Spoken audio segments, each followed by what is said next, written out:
L'Algérie offre aujourd'hui l'image d'un pays qui se construit et qui met ses ressources financières au profit d'une croissance économique soutenue et durable. Le système des Nations Unies et l'Algérie, un enrichissement mutuel, de nouvelles idées, de l'innovation pour le développement durable et équitable. Nous avons, nous, besoin des Nations Unies, c'est vrai, mais les Nations Unies ont également besoin de l'Algérie, c'est vrai aussi. Donc c'est une espèce de partenariat où nous avons besoin les uns des autres et c'est ça qui fait aussi son utilité et sa pertinence. Nous sommes les Nations Unies. Nous ne sommes pas étrangers. Les Nations Unies, ça fait partie de nous-mêmes. Le succès est le nôtre, leurs difficultés sont les nôtres. Ils sont là, nous sommes impliqués en tant que partenaires dans une tâche collective. Que peut apporter le système des Nations Unies pour un pays comme l'Algérie, qui est un pays, comme vous le savez, à revenu intermédiaire de la tranche supérieure? La question se pose parce que les Nations Unies, si vous voulez, a la priorité de répondre d'abord aux pays les plus pauvres, évidemment, ce qui n'est pas le cas de l'Algérie, qui heureusement dispose de moyens, est considéré comme un pays émergent. Je crois pour cette raison que les Nations Unies ont été créées. Et dans le cas d'espèce, pour l'Algérie, nous avons toujours eu la meilleure collaboration, la meilleure coopération. L'Algérie a été, depuis son indépendance, a exprimé, manifesté, n'a pas fait laisser aucun doute quant à son attachement au multilatéralisme. La valeur ajoutée, elle est là.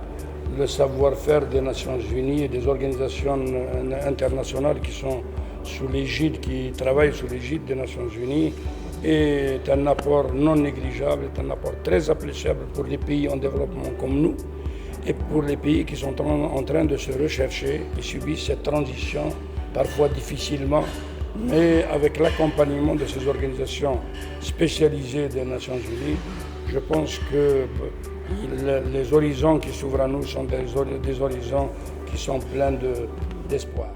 La valeur ajoutée des Nations Unies, c'est qu'elle apporte un autre regard à travers les compétences que nous mobilisons dans les différents programmes et qu'elles permettent justement ces échanges d'expériences et ces gains de temps que nous pouvons bien sûr avoir parce que nous profitons aussi des expériences des autres et nous nous renforçons mutuellement.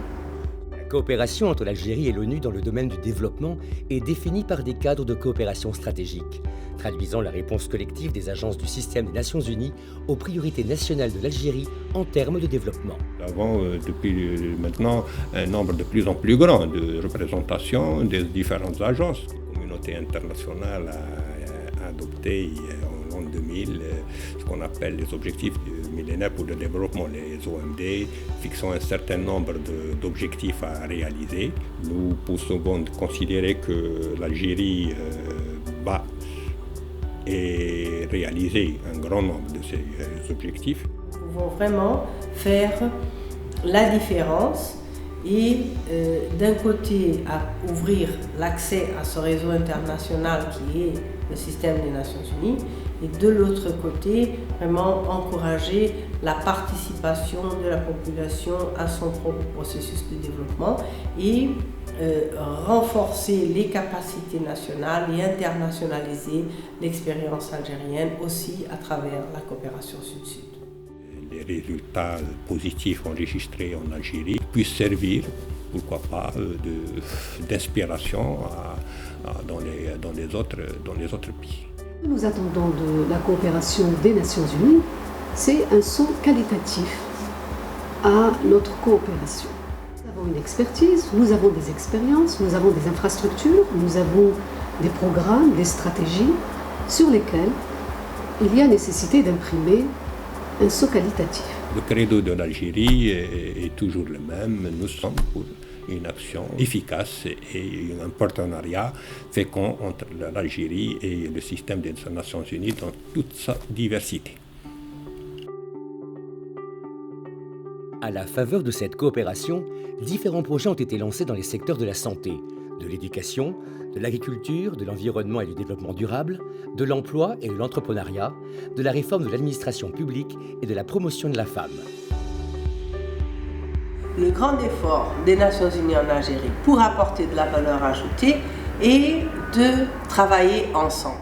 Chacune des agences a une spécificité, il y a un savoir-faire et un réseau de connaissances internationales et de promouvoir ce dialogue avec le gouvernement algérien, avec les institutions nationales comme le Parlement, avec la société civile et le secteur privé, et de faire que nous travaillons autour des programmes pour délivrer des résultats.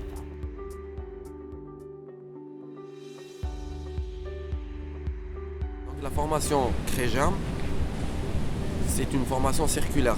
Le maître formateur qui nous a formés a été déjà formé. Lui-même a été formé. Donc il nous forme nous. Ce qui est sûr, c'est qu'on va former les promoteurs de l'ENSEJ.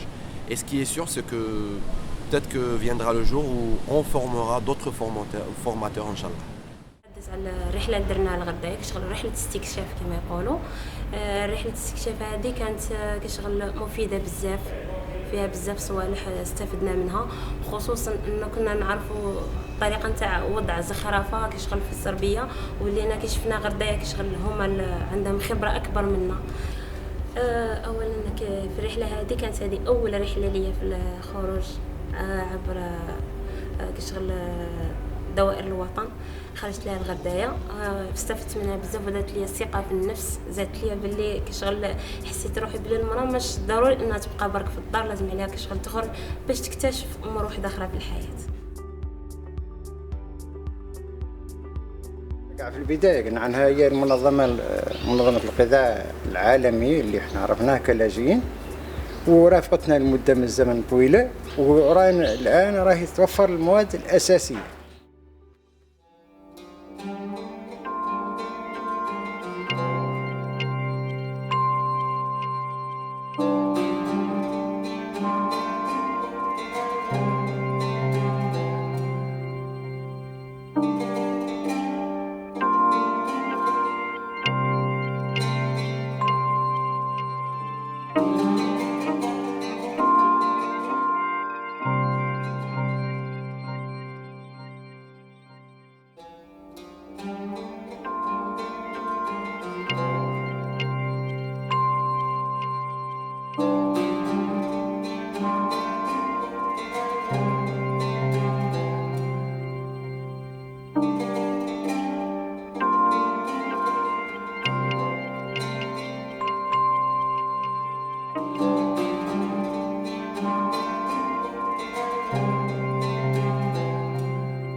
Ce sont ces genres de résultats qui nous réchauffent le cœur.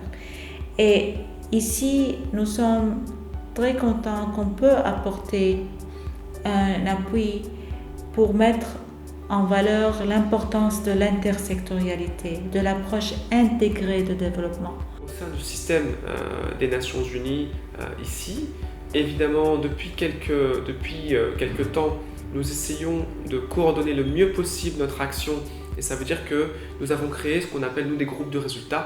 C'est simplement un système de coordination qui essaye de donner aux partenaires algériens un partenaire autour d'un secteur qui va être un petit peu ce coordinateur des actions du système dans un secteur donné. Par exemple, nous, l'UNICEF, nous coordonnons ce qu'on appelle le groupe de développement social qui chapeaute un petit peu les agences qui travaillent sur la santé, sur l'éducation, sur la protection sociale, sur les affaires religieuses. Quand on va aller voir ces ministères-là, notre rôle, c'est de coordonner un peu ce que font les différentes agences dans ces secteurs-là pour parler d'une même voix et d'une voix cohérente, pour essayer aussi d'accompagner les ministères dans la réflexion de comment ce système en tant que système peut mieux accompagner le partenaire algérien pour renforcer les systèmes de prise en charge de l'enfance et bien sûr des familles.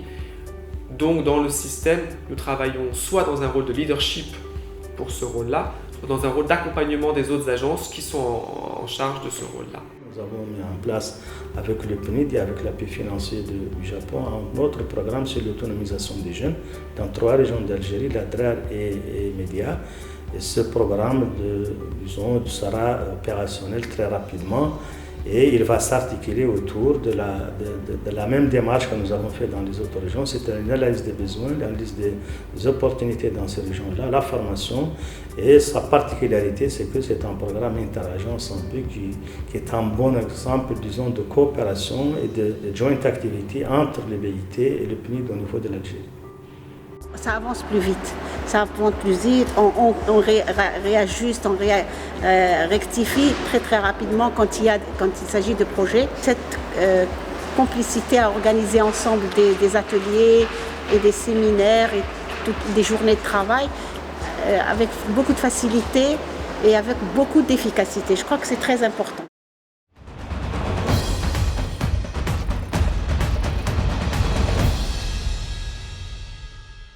L'Algérie a été l'une des escales officielles de la campagne Protège le Gaulle, lancée en 2010 lors de la Coupe du Monde de la FIFA en Afrique du Sud, visant à sensibiliser sur le VIH et encourager les jeunes à se concentrer sur la prévention. Cette campagne, qui a reçu le soutien des personnalités du monde du football, de la culture et des jeunes, a été organisée en Algérie avec l'appui d'ONU-SIDA, du FNUAP, de l'UNICEF et de la coordinatrice résidente du système des Nations Unies en partenariat avec le gouvernement algérien et la Fédération algérienne de football. Dans le domaine de la santé, l'OMS fournit un appui technique aux laboratoires opérationnels de santé publique en Algérie, tels que l'Institut Pasteur, accompagnant les efforts de l'Algérie dans sa recherche de l'excellence dans ce domaine. C'est dans ce cadre que l'Algérie a été, sinon le premier pays, à avoir élaboré un document de plan stratégique concernant l'application du règlement sanitaire international. Dans le secteur de l'agriculture, le PNUD et la FAO, en partenariat avec le ministère de la Pêche et des Ressources halieutiques, ont mis en place le projet de formulation de la stratégie nationale de développement de la pêche et de l'aquaculture, conçu comme un outil devant permettre d'orienter le développement durable de la pêche. La FAO est un des centres d'excellence autour des questions de la pêche et de l'aquaculture. Donc elle a beaucoup accumulé dans ces domaines et nous pouvons profiter de cette expérience et de ces compétences pour pouvoir inscrire le développement régional et le développement en Algérie dans les perspectives de cette croissance durable. Dans le domaine de l'éducation, le projet d'aménagement du centre médico-psychopédagogique Anis à Boumerdès, appuyé par l'UNICEF, a pour objectif de cibler les enfants handicapés les plus marginalisés pour garantir le respect de leurs droits, favoriser l'adaptation, l'épanouissement et le développement de leurs compétences en les maintenant dans leurs milieux familiaux et scolaires, tout en bénéficiant d'une prise en charge adaptée par une équipe pluridisciplinaire. Le système des Nations Unies est aussi solidaire des efforts de l'Algérie en matière de création d'emplois. Le projet Promotion de l'emploi décent en Algérie par le développement de micro et petites entreprises pour les jeunes, appuyé par l'OIT à Tipaza, s'inscrit dans la politique du gouvernement algérien visant la création d'emplois et la promotion de micro et petites entreprises. Au titre de la participation politique, ONU Femmes a fourni un appui technique pour le renforcement des capacités des femmes parlementaires en matière de proposition des lois.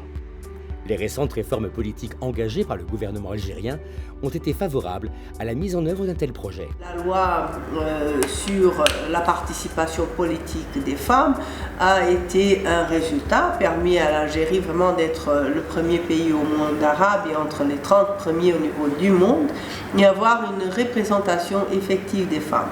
Et nous avons organisé ensemble avec le Parlement, la conférence parlementaire qui a abouti à la déclaration d'Alger. Ça, c'était un exemple extrêmement important parce que c'est une déclaration qui maintenant est prise par la Ligue arabe. La déclaration d'Alger, ces principes, pour la vulgariser au niveau des assemblées locales. Et on va travailler dans les régions les plus retirées de l'Algérie. Et c'est là où la femme aussi peut jouer un très grand... Moi, je viens d'une région montagneuse où nous avons des collectivités locales dans des régions repoussées, vraiment montagneuses, où la femme joue un très grand rôle. Nous, on avait pensé qu'on allait trouver un problème en ce qui concerne pour mettre des femmes sur les listes électorales. Il reste aujourd'hui à ce que ces femmes qui se trouvent au sein des assemblées élues au niveau local, peut-être qu'elles ont un rôle à jouer encore plus efficace que le nôtre au niveau de l'Assemblée nationale. Si nous, on s'occupe d'élaborer des lois, mais elles, au niveau local, elles sont plus proches, elles sont directement confrontées aux problèmes des femmes au niveau local.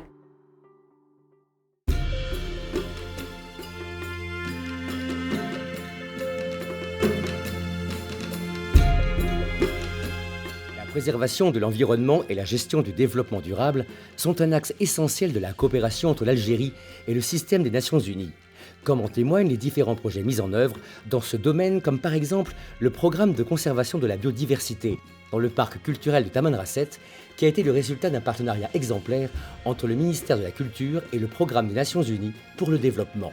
La préservation de l'environnement et la gestion du développement durable sont un axe essentiel de la coopération entre l'Algérie et le système des Nations Unies, comme en témoignent les différents projets mis en œuvre dans ce domaine, comme par exemple le programme de conservation de la biodiversité dans le parc culturel de Tamanrasset.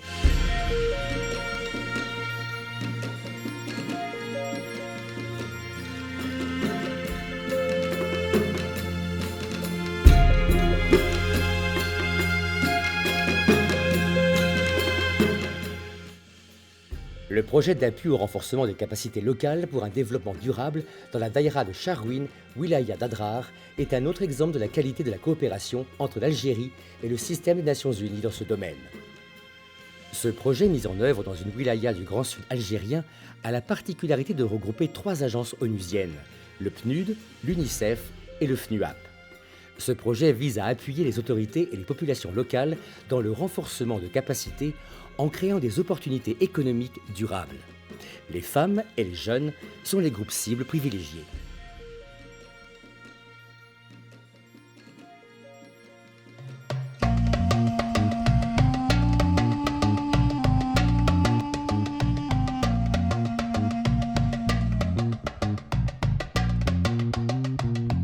L'action des Nations Unies en Algérie comporte également un axe humanitaire. Le programme conjoint de soutien multisectoriel aux réfugiés en est l'exemple le plus édifiant. Dans les camps près de Tindouf, les réfugiés sahraouis bénéficient depuis près de 4 décennies de l'assistance humanitaire internationale, fournie par le HCR, le PAM et l'UNICEF, à travers une démarche axée à la fois sur la satisfaction des besoins en matière d'éducation, de santé, d'hygiène, d'accès à l'eau et de nutrition, et sur le maintien de la mobilisation des donateurs. Le budget annuel que le PAM a pour cette opération, c'est vraiment très important. C'est à peu près 22 millions de dollars. Chaque 2 ans, on fait ces missions pour évaluer les résultats selon les indicateurs et les objectifs qu'on a approuvés et pour nous donner des nouvelles indications pour le futur. Qu'est-ce qu'on peut faire? Quels sont les secteurs qu'on peut faire exploiter?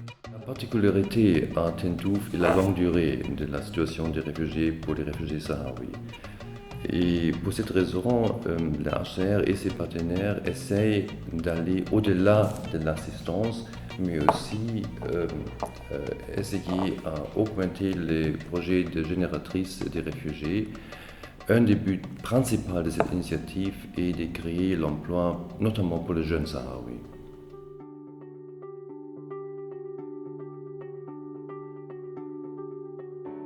Le plus important, c'est de jeter notre regard sur après, parce que la communauté internationale n'a pas attendu 2015 pour se mobiliser et entamer une réflexion.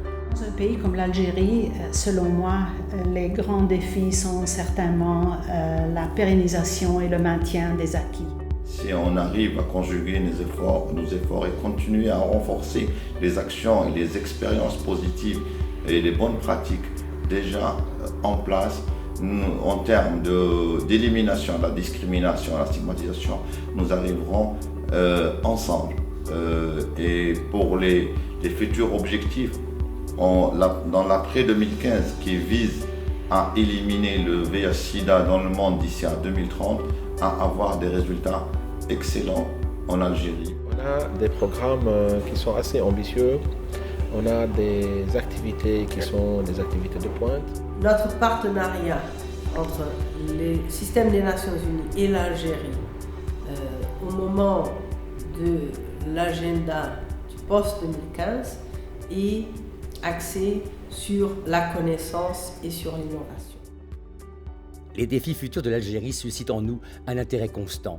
L'Algérie pourra continuer à compter sur le partenariat de longue date avec le système des Nations Unies.